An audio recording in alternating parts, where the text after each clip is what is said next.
In half a century of trying to help prevent wars, there's one question that never leaves me. How do we deal with extreme violence without using force in return? When you're faced with brutality, whether it's a child facing a bully in the playground, or domestic violence, or on the streets of Syria today facing tanks and shrapnel, what's the most effective thing to do? Fight back? Give in? Use more force? This question, how do I deal with the bully without becoming a thug in return, has been with me ever since I was a child. I remember I was about 13, glued to a grainy black and white television in my parents' living room as Soviet tanks rolled into Budapest. And kids not much older than me were throwing themselves at the tanks and getting mown down. And I rushed upstairs and started packing my suitcase, and my mother came up and said, "What on earth are you doing?" And I said, "I'm going to Budapest." And she said, "What on earth for?" And I said, "Kids are getting killed there. There's something terrible happening." And she said, "Don't be so silly." And I started to cry. And she got it. She said, "Okay, I see it's serious. You're much too young to help. You need training. I'll help you, but just unpack your suitcase." And so I got some training and went and worked in Africa during most of my 20s. But I realized that what I really needed to know I couldn't get from training courses. I wanted to understand how violence, how oppression works. And what I've discovered since is this. Bullies use violence in 3 ways. They use political violence to intimidate, physical violence to terrorize, and mental or emotional violence to undermine.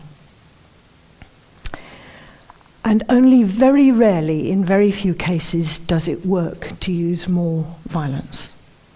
Nelson Mandela went to jail believing in violence. And 27 years later, he and his colleagues had slowly and carefully honed the skills, the incredible skills that they needed to turn one of the most vicious governments the world has known into a democracy. And they did it in a total devotion to non-violence. They realized that using force against force doesn't work. So what does work? Over time, I've collected about half a dozen methods that do work. Of course, there are many more that do work and that are effective. And the first is that the change that has to take place here, inside me. It's my response, my attitude to oppression that I've got control over, that I can do something about. And what I need to develop is self-knowledge to do that. That means I need to know how I tick, when I collapse, where my formidable points are and where my weaker points are. When do I give in? What will I stand up for? And meditation or self-inspection is one of the ways of gaining, it's not the only one, it's one of the ways of gaining this kind of inner power. And my heroine here, like Satish, is Aung San Suu Kyi in Burma. She was leading a group of students on a protest in the streets of Rangoon. They came around a corner faced with a row of machine guns. And she realized straight away that the soldiers, with their fingers shaking on the triggers, were more scared than the student protesters behind her. But she told the students to sit down. And she walked forward with such calm and such clarity and such total lack of fear that she could walk right up to the first gun put her hand on it and lower it.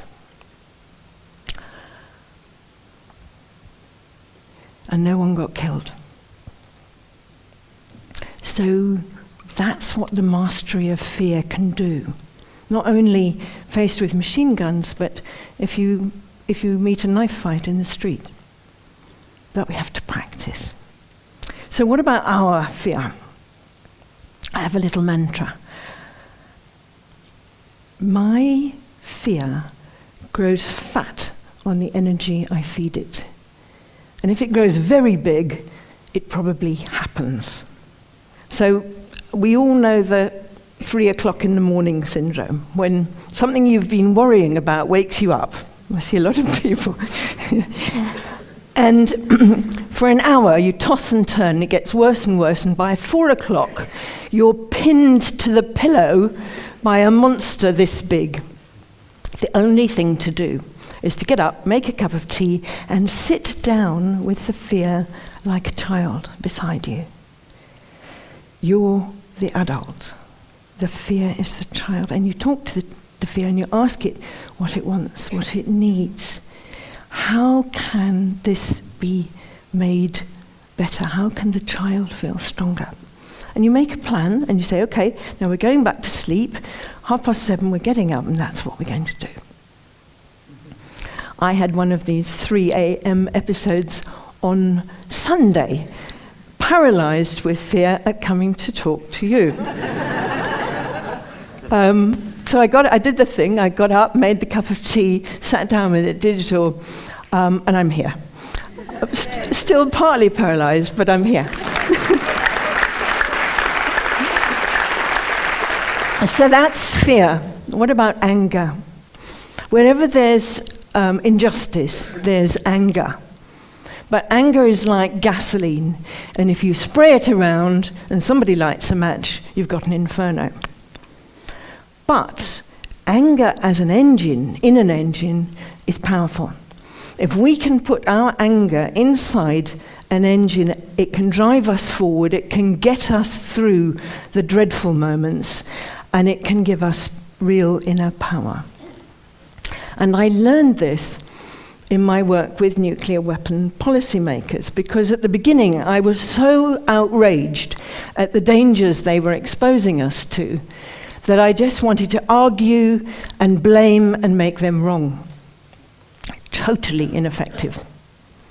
In order to develop a dialogue for change, we have to deal with our anger. It's okay to be angry with the thing, the nuclear weapons in this case, but it is hopeless to be angry with the people.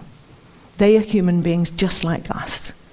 They're doing what they think is best, and that's the basis on which we have to talk with them.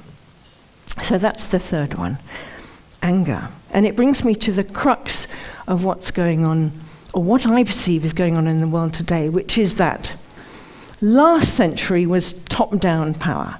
It was still governments telling people what to do. This century there's a shift. It's bottom-up or grassroots power. It's like mushrooms coming through concrete. It's people joining up with people, as Bundy just said, miles away to bring about change. And Peace Direct spotted quite early on that local people in areas of very hot conflict know what to do. They know best what to do. So Peace Direct gets behind them to do that.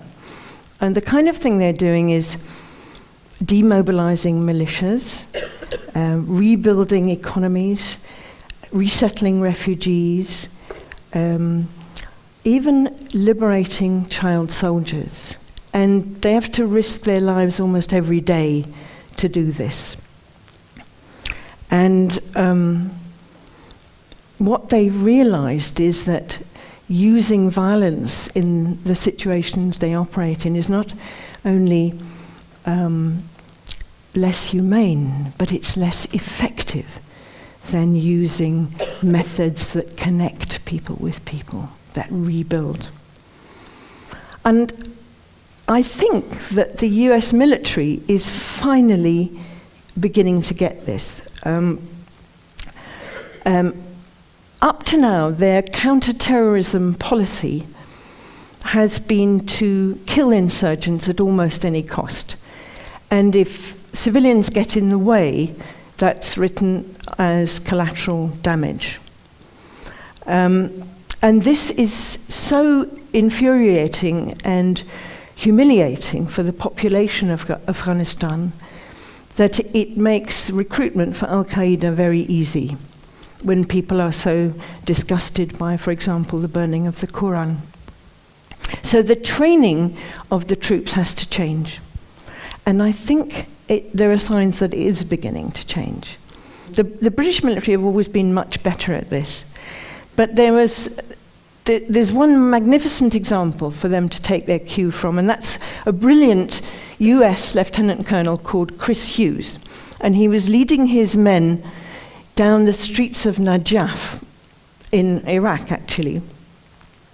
And suddenly people were pouring out of the houses on either side of the road, screaming, yelling, furiously angry, and surrounded these very young troops who were completely terrified, didn't know what was going on, couldn't speak Arabic. And Chris Hughes strode into the middle of the throng with his weapon above his head, pointing at the ground, and he said, "Kneel." And these huge soldiers with their backpacks and their body armor wobbled to the ground. And complete silence fell. And after about 2 minutes, everybody moved aside and went home. Now, that to me is wisdom in action. In the moment, that's what he did. And it's happening everywhere now. You don't believe me? Have you asked yourselves why and how so many dictatorships have collapsed over the last 30 years? Dictatorships in Czechoslovakia, East Germany, Estonia, Latvia, Lithuania, Mali, Madagascar, Poland, the Philippines, Serbia, Slovenia, I could go on, and now Tunisia and Egypt. And this hasn't just happened, you know. A lot of it is due to a book written by an 80-year-old man in Boston, Gene Sharp. He wrote a book called From Dictatorship to Democracy, with 81 methodologies for nonviolent resistance. And it's been translated into 26 languages, it's flown around the world, and it's being used by young people and older people everywhere. Because it works, it's effective. So this is what gives me hope. Not just hope, this is what makes me feel very positive right now. Because finally, human beings are getting it. We're getting practical, doable methodologies to answer my question. How do we deal with a bully without becoming a thug? We're using the kind of skills that I've outlined. Inner power, development of inner power through self-knowledge. Recognizing and working with our fear. Using anger as a fuel. Cooperating with others. Banding together with others. Courage. And most importantly, commitment to active non-violence. Now, I don't just believe in non-violence. I don't have to believe in it. I see evidence everywhere of how it works. And I see that we, ordinary people, can do what Aung San Suu Kyi and Gandhi and Mandela did. We can bring to an end the bloodiest century that humanity has ever known. And we can organize to overcome oppression by opening our hearts as well as strengthening this incredible resolve. And this open-heartedness is exactly what I've experienced in the entire organization of this gathering since I got here yesterday. Thank you.